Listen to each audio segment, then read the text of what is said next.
Untuk kita membincangkan secara lanjut apa data-data yang dikongsikan oleh Kementerian Kesihatan Malaysia berhubung dengan peningkatan kes jangkitan harian dan juga angka kematian yang mencecah 105 semalam. Saya nak bersama dengan Profesor Madya Dr.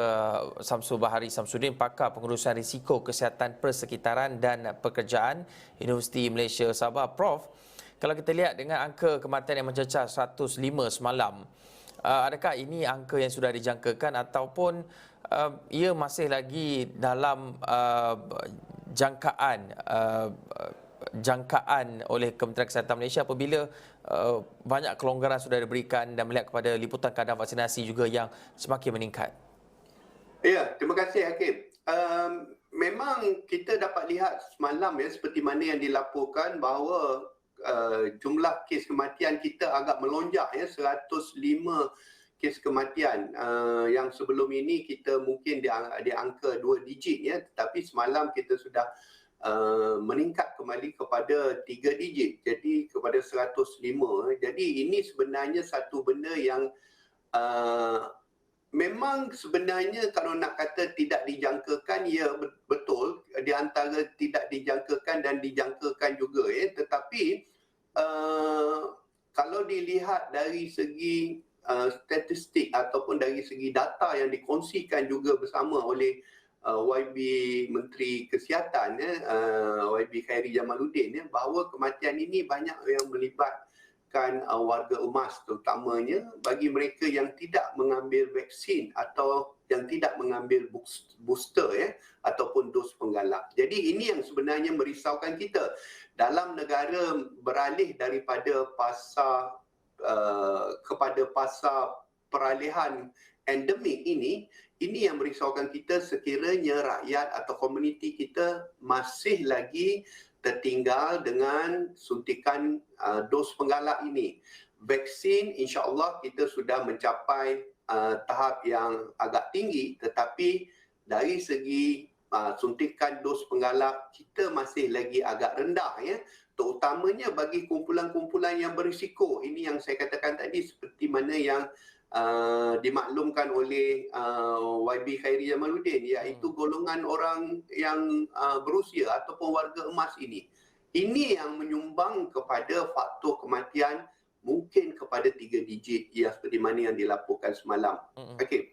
Prof, dalam masa sama juga kita lihat gesaan YBKJ untuk dapatkan dos penggalak, terutama nak dekat bulan puasa ni tak lama lagi. Adakah kita boleh menjangkakan jika kadar liputan vaksinasi terutamanya dos penggalak itu bergerak pada peratusan yang sama pada apa yang kita saksikan sebelum-sebelum ini, adakah dengan kemasukan bulan Ramadan, nanti nak raya lagi Syawal, mungkin tahun ini boleh pulang ke kampung balik raya, dapat rentas negeri dan sebagainya, adakah kita menjangkakan akan berlaku peningkatan kes jangkitan harian dan juga lebih membimbangkan jika mereka yang dijangkiti itu mengalami gejala yang lebih teruk ataupun minta jauh sehingga ke tahap meninggal dunia dengan kadar liputan vaksinasi dos penggalak pada ketika ini? Adakah kita boleh jangkakan akan berlaku peningkatan kes ataupun kematian pada bulan Ramadan ataupun Syawal nanti?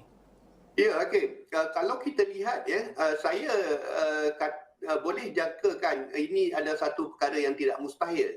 Jumlah bilangan kes mungkin akan meningkat. Tetapi saya cukup yakin dengan maklumat atau data yang kita ada sekarang dengan jumlah vaksinasi yang ada, kita mampu mengawal ataupun kita mampu memastikan bahawa kadar jangkitan itu tidak mencapai tahap atau kategori 3, 4 dan 5. Ianya sekadar jangkitan biasa di tahap 1 dan 2. Tetapi jumlah peningkatan itu pasti akan berlaku sekiranya masih ramai di antara kita yang leka dan tidak mematuhi SOP-SOP semasa yang telah dikemas kini untuk diikuti. Kita cukup faham dengan kelonggaran yang telah diberikan, seperti sewaktu bulan Ramadan nanti memang penjarakan itu tidak ada lagi, tetapi masih lagi kita tidak perlulah mengadakan sebarang kontak secara fizikal, sentuhan. Bukan saja sewaktu semayang, tetapi kita ada banyak lagi aktiviti-aktiviti lain sepenuh bulan Ramadan ini, seperti pasar Ramadan ya, waktu kita membeli belah juada, menziarahi orang tua balik kampung. Ya. Jadi ini semua aktiviti-aktiviti harian kita yang mana kita semua sebagai masyarakat perlu sudah mula berada di fasa peralihan endemik ini, sudah mula meningkatkan disiplin kendiri dari segi pematuhan SOP. Prof, teruskan. Berbalik kepada vaksinasi tadi, ianya perlu juga ada. Selain daripada pematuhan SOP, ini yang saya katakan tadi, kita jangan tinggal kedua-dua ini. Pematuhan SOP perlu dilaksanakan sebab kita tidak mahu ada penularan jangkitan-jangkitan kes baru walaupun di tahap kategori 1 dan 2 tidak mencapai 3, 4 dan 5 tetapi untuk mengurangkan lagi risiko kepada tahap keterukan yang lebih teruk ke tahap keterukan 3, 4 dan 5 tadi, ini yang perlunya bagi kita ataupun semua rakyat, terutamanya golongan-golongan mereka yang sudah berumur ini mendapatkan suntikan dos penggalak. Jadi bawalah bawalah ahli-ahli keluarga ni, mana-mana anak-anak kalau balik ke kampung tu bawa ziarah orang tua, pastikan mereka untuk mendapatkan dos penggalak ini. Ya, akhir sekali Prof, nasihat kepada mungkin umat Islam yang khususnya di Lembah Kelang, di Kuala Lumpur yang kita tahu bermula 1 April nanti dah boleh rapatkan saf dan bersolat berjemaah tarawih. Bagaimana untuk kita dapat menikmati melakukan ibadah tanpa mengabaikan SOP dan juga dalam masa sama mengurangkan risiko jangkitan tu Prof? Inilah norma baru di mana kita mungkin kaedah kita meraihkan hari raya, kaedah kita menyambut Ramadan pada kali ini memang totally berbeza. Memang berbeza dengan tahun-tahun sebelum ini. Semua masyarakat kena faham, kena belajar menerima inilah norma baru di mana dalam kehidupan kita pada era peralihan fasa endemik ini, kita perlu memastikan SOP kita ikuti dengan menjaga setakat hari ini kita masih lagi dikenakan untuk memakai pelitup muka, jadi pakailah pelitup muka, jadi tidak ada kontak fizikal walaupun penjarakan itu sudah tidak perlu lagi tetapi kontak-kontak fizikal tu kalau boleh kita elakkan. Hygiene diri, kebersihan diri juga perlu diberi keutamaan ya.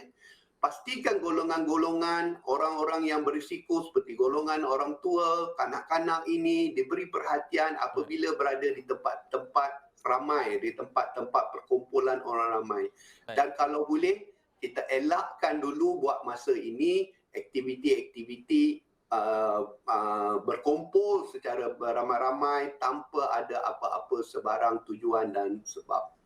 Ya, penting untuk dapatkan pelindungan diri iaitu dos penggalak ataupun melengkapkan dos vaksinasi anda. Terima kasih Profesor Madya Teknologi Dr. Samsul Bahari Samsudin, pakar pengurusan risiko dan risiko kesihatan persekitaran dan pekerjaan Universiti Malaysia Sabah, berkongsi pandangan dan juga pandangan berhubung dengan kelonggaran yang bakal kita nikmati bermula 1 April ini.